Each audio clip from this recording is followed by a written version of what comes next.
It was my wedding day. Chandeliers glittered, cameras flashed, champagne flowed. Then my own sister, Valora, grabbed the mic. She laughed, calling me a charity case in heels. My mother just smiled. I stood there, frozen in a borrowed dress. That's when the man they all expected to stay quiet walked in. The room, moments before mocking me, fell utterly silent. But what followed wasn't just silence. It wasn't revenge. It was a reckoning. The sun was bright but gentle as I stepped onto the brick sidewalk outside Valora's go-to bridal boutique in Annapolis. The storefront gleamed with soft gold letters and champagne-colored window decals. Bridal Bliss by Eloise. It was the kind of place that offered herbal tea and used words like timeless instead of expensive. I walked in, a tentative smile. On my face, my fingers tracing the hem of my blazer.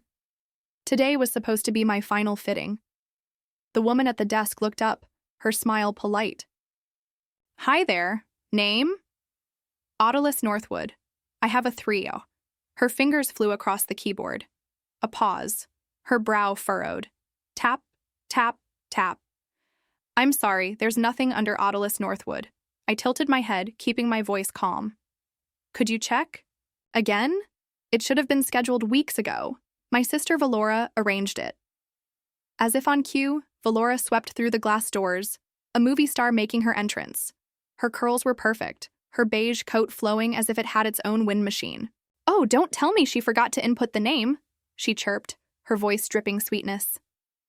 I turned, trying to meet her eye, trying to figure out if this was a genuine mistake or another of her oversights.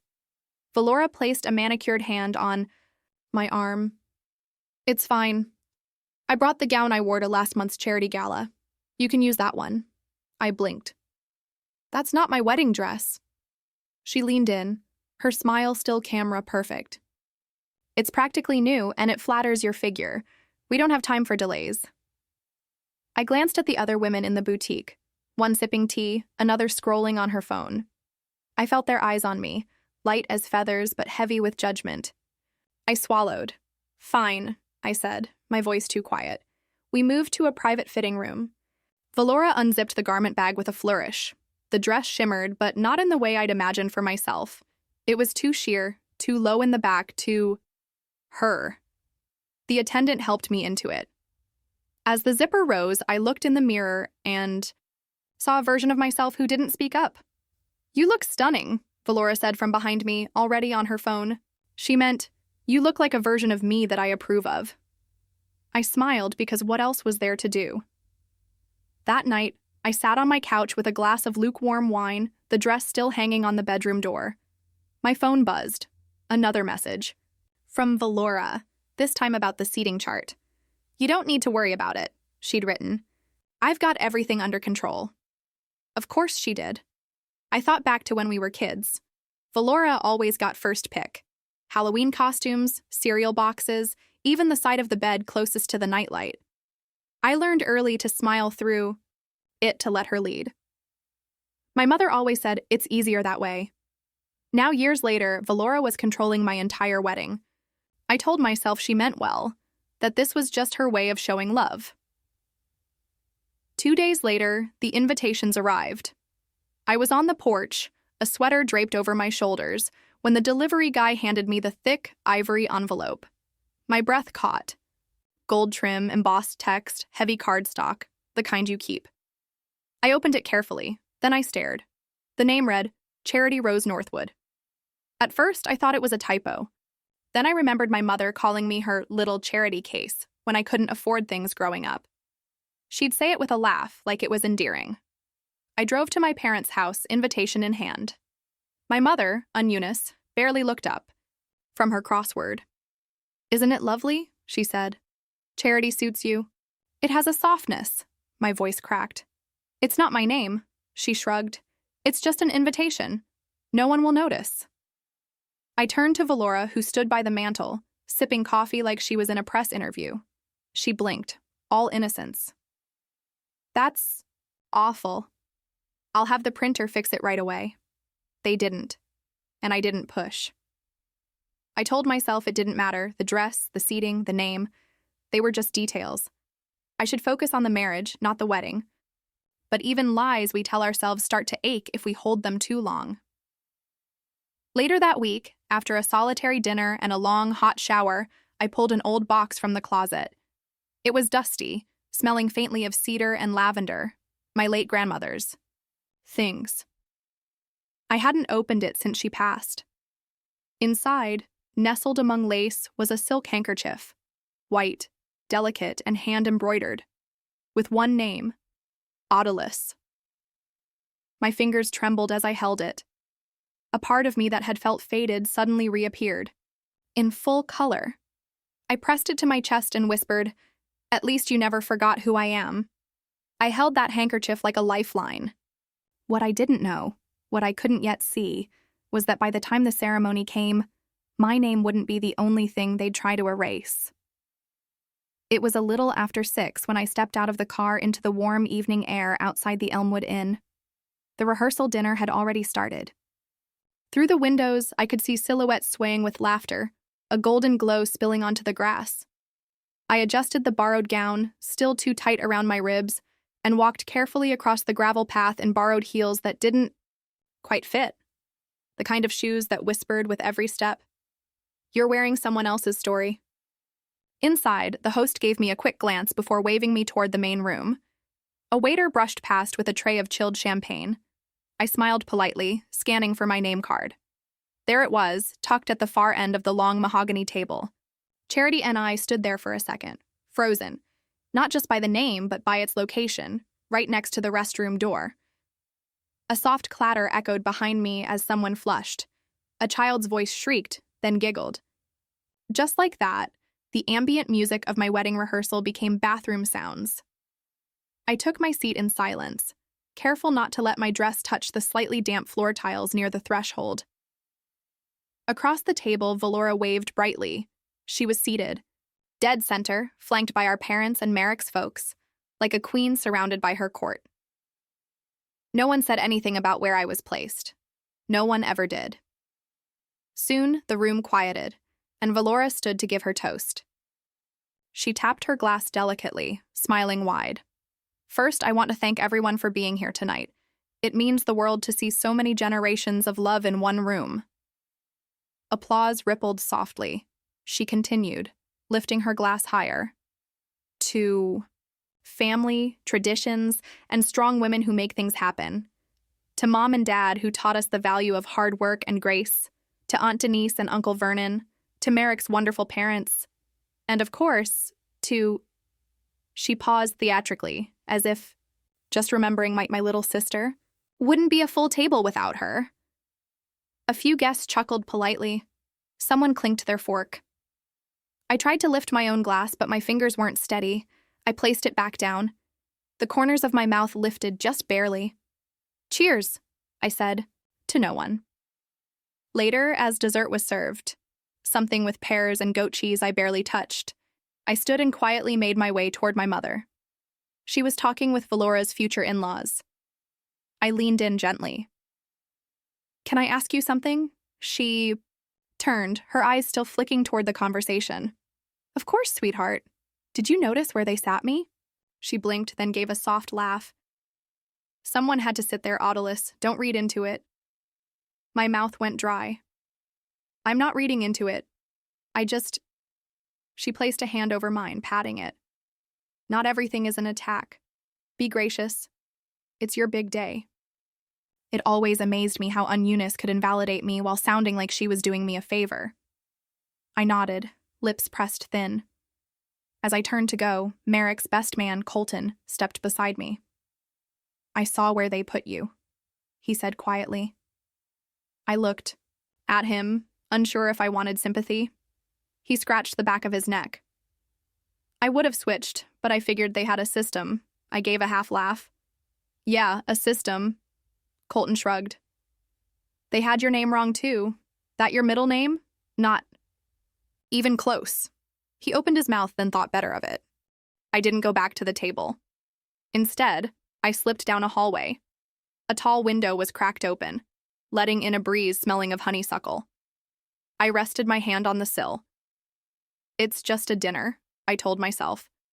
But the ache in my chest didn't listen. I closed my eyes.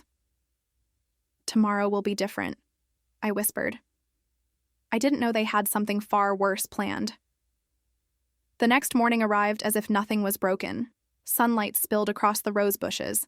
I stood in the garden, my heels sinking slightly into the grass.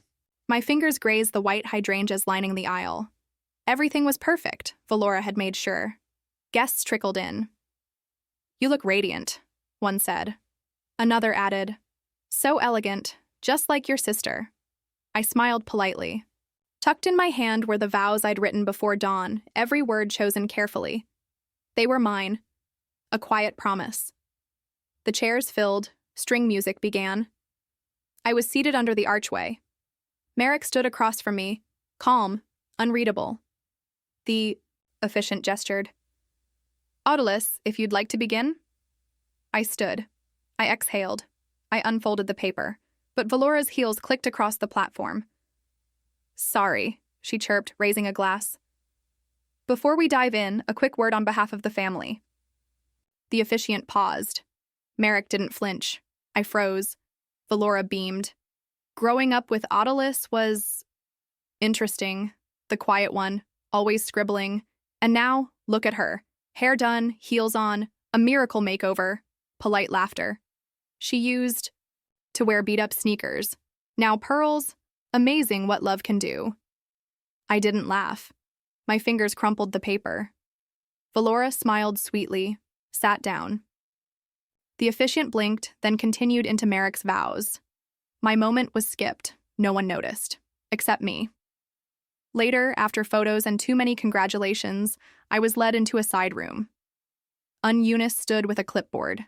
A man in a blue suit hovered. "Honey," she said gently, "just one thing to sign, standard stuff." She handed me a folder, a prenuptial agreement, everything in Merrick's favor. His signature was already there. "Where's Merrick?" "Busy, sweetheart." Valora helped arrange this, just for protection, totally normal. But we didn't talk about this. Eunice tilted her head. "Let's not make things awkward. Just sign. You trust him, right?" I stared at the pen.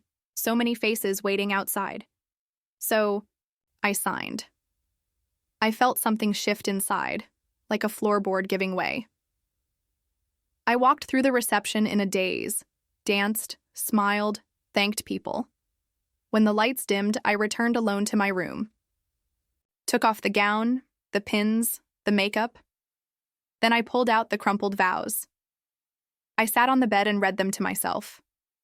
I promise to be kind, even when the world is not. I promise to speak when others want silence. I promise to protect the parts of myself I used to hide. And I promise never to disappear again just to make someone else shine brighter. I held the page, then found a small glass dish. I set the vows inside, struck a match, and lit the corner. It curled, ink bleeding, into smoke. The room stayed quiet. But the fire I lit that night wasn't just on paper. The fire in the dish had long faded when I stepped back into the reception hall. The laughter hadn't. It met me like a wave. I walked slowly toward the head table. Merrick was seated, his expression unreadable. He offered a small public smile. I returned it. As I sat, Valora was already standing, microphone in hand. "A little sisterly tribute," she said, teeth flashing. "Don't worry, I'll keep it short. Unlike that stack of vows Autolus wrote and never read." The crowd chuckled. My fists clenched under the tablecloth. She began with mock affection, childhood stories, the time I cried during The Lion King. Then her voice sharpened. "I mean, look at her now," she said, facing me. "From clearance racks to Carolina Couture. Our little charity case in heels, who would have thought?" I didn't flinch. I heard the pause, the room waiting. Some laughed. Merrick turned slightly toward me. I didn't meet his eyes. Valora beamed, then handed off the mic. The applause was sparse. I sat still, smiling softly. Then, "Let's take a walk down memory lane." Valora's voice again. The lights dimmed. A screen dropped. There I was at 16, braces and bangs, tripping in a gym. The video crowd laughed. A few guests did too. Next, me stammering through a college speech. Then a home video. Valora snatching the last piece of cake while I sobbed. Not a single clip of my achievements, just the awkward girl packaged for a amusement. The lights came up. I clapped twice. Inside, I felt scraped clean, but I smiled. Excusing myself, I headed to the hallway. In the women's room, I faced the mirror. Lipstick perfect, posture straight, but the woman looking back was tired of being polite. The door creaked. A bridesmaid entered. "I don't think she meant to be cruel," she said softly. I met her eyes in the mirror. Cruelty doesn't always scream. Sometimes it clinks glasses. She didn't respond. I returned to the head table. Merrick leaned in. "You okay, Peachy?" I replied, reaching for my glass. He waited. "Do you want to leave?" I looked out. My mother laughing with a senator's wife. Valora reapplying lipstick. I smiled faintly, then turned to him. "No, let them think I'm still small." I lifted my chin, meeting his eyes fully. "They'll see soon." Enough. I barely slept. A strange calm settled in my chest. The knock came as I pinned my hair. "Delivery for you, ma'am." A white envelope, silver seal. "Dropped off late last night. No return address." I took it. Inside, 3 sheets of thick, cream-colored paper, grant applications. My name, Autolus Northwood, typed as program coordinator. But the contact email, https, judge, www.google.com, search, valora.northwood.group.com. A coldness crawled up my neck. A 4th page, an online article. PR Powerhouse Northwood, championing education reform. Her face beneath the headline, a photo. From my youth education summit 3 years ago. She hadn't even been invited. Valora came saying Mom had a migraine. My work, my voice, my name, dressed in her signature fonts, sold with her smirk. I sat, envelope limp. The silence pressed in. I picked up my phone, opened my files, searched Books Beyond Borders, clicked their IRS 990 form. Program Director, Valora Northwood. I stared, scrolled further, reading every fabricated line about my labor, her name, my late nights, her photo ops, my outreach, her tax deductions. My jaw tightened. I wasn't just mocked, I was monetized. Hours passed. A sharp chime of voice memo from Valora. I opened it. Bright, sharp, casual. You should have seen her face when I called her charity case. Pathetic, but she took it. Always does. Anyway, crop that forehead glare in the reel. It's giving victim. A clink of glass. The recording ended. My thumb hovered. Then, no drama. I forwarded it to Merrick. No message. Just the truth. 5 minutes later, my phone buzzed. Merrick. I answered. His voice was sharp. "Why didn't you tell me she was doing this to you?" I exhaled. "Because I thought staying quiet would protect us." A pause. "But now I see," I continued. "Silence only protects them." It was the first time I'd said that aloud. I didn't feel lighter. I felt sharper. Merrick didn't speak right away. It didn't matter. Something inside me had shifted. I stopped making room for people who'd rather see me erased. The air that morning felt oddly still. A soft knock. Mielis, the videographer's assistant, stood awkwardly with a flash drive. "Valora wanted you to see the first cut of the highlight reel. Maybe you'd want to preview it before it's posted." I nodded, took the USB. Inside, I slipped it into my laptop. High resolution. Soft music. Drone shots. Guests arriving. Valora greeting them. Valora toasting. Clip after clip of her. Nowhere was there a second of me at the altar. No vows, no close-up. Walking down the aisle, not even my toast. They'd sliced me clean out. I paused the video, Valora mid-laugh. I closed the laptop. "Mielis," I called. She stepped back in. "Yes?" Was this the only edit? She shifted. "Valora said you didn't want anything too emotional. She thought maybe you'd be uncomfortable watching yourself." I nodded. Calm. I reached into my tote, pulled out a second USB, label handwritten. If I'm erased, let this play. I held it out. Listen carefully. If any version of that highlight reel goes live without my full footage, you send this instead. No questions. Understand? Mieli swallowed. Yes, I understand. She took it, like it weighed something sacred. It did. Later, tea growing cold, I replayed what was on that second drive. Email chains, Valora rewriting attributions, removing my name, IRS filings where she claimed tax credits for my work, voicemails. You should have seen her when I called. Her charity case. Pathetic. Then images, classrooms, kids I'd mentored, teachers I'd trained, flyers I'd printed. Then my vows in my voice. And I promise never again to make myself smaller, just to make others comfortable. The last sound. Valora's raw voice memo, her disdain bare. No screams, no tears. Just clarity. That evening, another knock. Quieter. Merrick, in full uniform. His expression unreadable, but his eyes told me he'd listened. He stepped inside, pulled something wrapped in white tissue from his pocket. The embroidered handkerchief, my real name stitched in blue. He placed it in my palm. I looked up. I didn't need to explain. They thought I wouldn't notice, I whispered. They thought I wouldn't fight. His jaw tightened. He said nothing. He knew I had just declared war, not with shouting, with truth. The ballroom doors had already closed when I arrived. I walked in, quiet, steady. Soft gold lighting, velvet chairs, white-gloved servers. The stage glowed.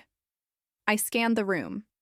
At the end of the front table, a small white place card, reserved, no name, no seat for me. I stood there long enough for heads to turn, then quickly turn back. Whispers. The microphone crackled. Valora's voice, glassy, rehearsed. And of course, we're here to celebrate not just love, but legacy. My family taught me that. Giving back isn't about duty, it's about identity. Murmured approval. In front of her, Eunice beamed beside a foundation board member. A photographer snapped pictures. Family only, please, he called. No one turned to me. I felt the weight of 1,000 tiny cuts. I simply turned, made my way to the back, near a catering station. I folded my hands and watched. Valora was mid-speech. Then the air shifted. The double doors opened again. Gasps you could feel. Merrick stood in the doorway, full uniform, medals shining. He walked slowly, intentionally. Every step echoed. Valora stuttered mid-sentence. Eunice's hand fell from the congressman's wife's arm. Merrick didn't stop at the front table. He turned toward me. He stopped right in front of me, extended his hand, open, steady. I slid my fingers into his. Everything stilled. He turned to the crowd, his voice cutting through. I don't sit with people who disrespect my wife. A ripple. Not loud, not angry, but the sentence crashed like thunder. Eunice shifted. Merrick, we didn't expect you. He looked at her, unmoved. I'm not here for you. I'm here because she no longer needs to stand alone. His voice didn't rise. The silence said enough. For the first time, it wasn't me who looked small. It was them. The woman they'd called a charity case became the one everyone faced. The ballroom was still frozen. Merrick's words hung in the air. All eyes drifted from him to me. I didn't rush. I walked slowly, each step deliberate. The soft sound of my heels echoed. My heart wasn't pounding.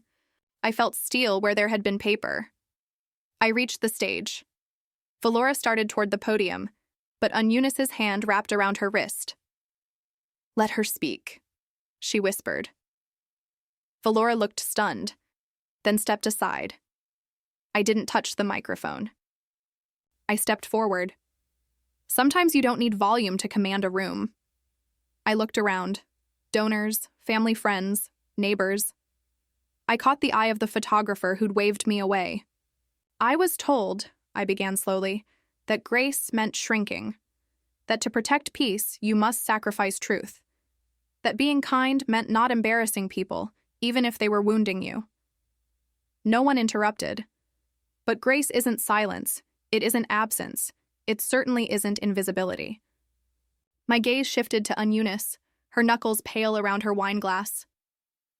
My entire life, I've been asked to step aside. Let others shine, speak, take credit. Because you're the stronger one, Audilus. You're mature. You understand. Soft gasps. Well, I said, stepping closer. I do understand. I let that hang. I understand that some people only love you in quiet because it keeps their story loud. I understand that invisibility is sometimes demanded, not deserved. I didn't name Valora. Didn't name on Eunice. And from this day forward, I said, lifting my chin, I will not mistake being tolerated for being loved. I will not confuse being overlooked with being humble. And I will never again disappear to make someone else comfortable. The room wasn't silent anymore. I stepped away from the mic. Mielis appeared, plugged in the USB. The lights dimmed. The screen lit up, me reading my vows in my voice. Then, nonprofit presentations, funding proposals with my name replaced by Valora's, email threads, clips of her on talk shows, reciting my phrases, laughing on phone calls at me. Then the voice memo. You should have seen her face. Pathetic. No. Dramatic gasps. Just heavy stillness. My image returned, overlaid with my IRS filings, documentation. Last, a photo. The silk handkerchief, embroidered Audilus. The screen went black. An older man, a donor for decades, stood. I'd like my pledge. Withdrawn, he said clearly. Another voice. Same. Then, take my name off the foundation website. Valora stood stiffly, her smile cracking. Eunice had slipped away. I didn't speak again. I crossed the room, took my clutch. Inside, the handkerchief. I smoothed it, folded. It. This wasn't vengeance. It was presence. They'd all heard my name now. In that moment, I wasn't small. I was the one they couldn't ignore. The chairs were still warm, now empty, scattered across the veranda. The sky was soft purple and gold. I sat quietly, coffee in hand. Beside my cup, the handkerchief. Merrick joined me. He leaned back, staring, at the garden. The foundation lost half their donors by noon, he said softly. The board's issuing a review. I nodded. And Valora? He hesitated. Trying to spin it. It's not landing. A pause. Eunice hasn't called. I didn't want her to. Fall, I said. I just couldn't keep shrinking to let her rise. The victory tasted like breathing again. Mielis appeared at the edge of the path holding a small box. I just came to return these, she said, offering the original hard drive, unedited. I rose. I didn't change anything else, she whispered. Not after everything. I nodded.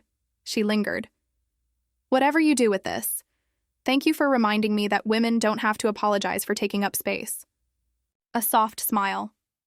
We never did. We just needed someone to say it out loud.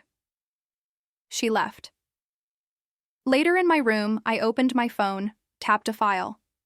My voice filled the quiet, reading my vows. I promise not to disappear just to make others comfortable again. I closed my eyes. I pulled out the handkerchief. The stitching faded, fabric soft, but the name unmistakable. Audilus. Mine. I opened the window. You tried to make me invisible, I whispered into the breeze. But I was never yours to erase. And with that, I stood, not taller, not grander, just whole. Some names don't need to be shouted. They just need to be honored. And I carry mine now, not in shame, not in silence, but in full view. The handkerchief didn't make me whole, but it reminded me my name, my truth, was stitched into this story long before they tried to cut it.